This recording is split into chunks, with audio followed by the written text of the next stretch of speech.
Welcome to Fangtasy Tales. I am Ezra Black. Christmas is a season of watching, of lists and judgments, of knowing who has been good and who has not. Tonight, we speak of a tradition meant to be harmless, a small figure, a painted smile, an unblinking stare, the elf on the shelf.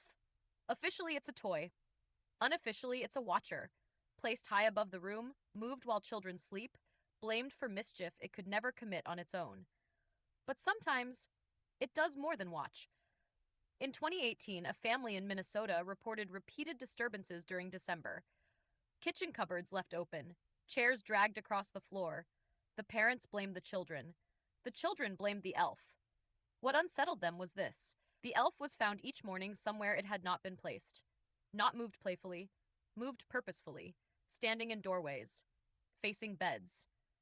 Once, seated at the top of the stairs, the father joked it was possessed. 3 days later, the elf was discovered with its head twisted fully backward. No one in the family admitted to touching it. In 2021, a school in the UK quietly removed an elf on the shelf after students complained it was watching them move. Teachers laughed, until CCTV footage showed the classroom empty overnight, and the elf lying on the floor beneath the shelf it had been secured to. No vibration alerts, no doors opening, no human presence. Then there's the case that never quite made the news. A woman in Oregon who threw her elf away after waking to find it sitting on her chest, inches from her face. She told friends she must have been dreaming. Sleep paralysis, they said.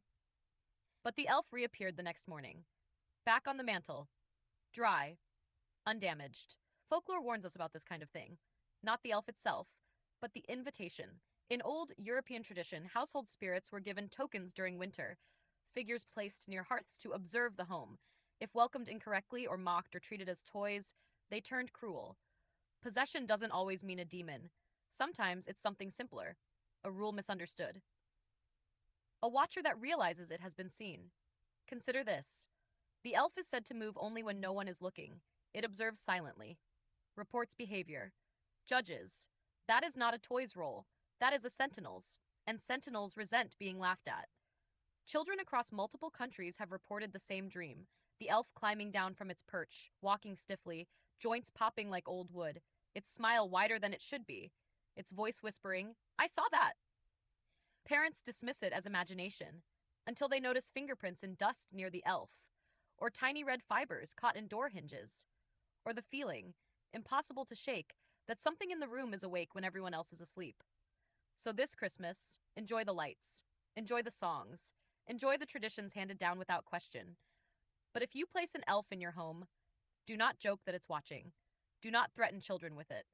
And whatever you do not move it once it has chosen a place on its own, because some things meant to watch eventually decide to act. And Christmas, after all, is a time when old things wake.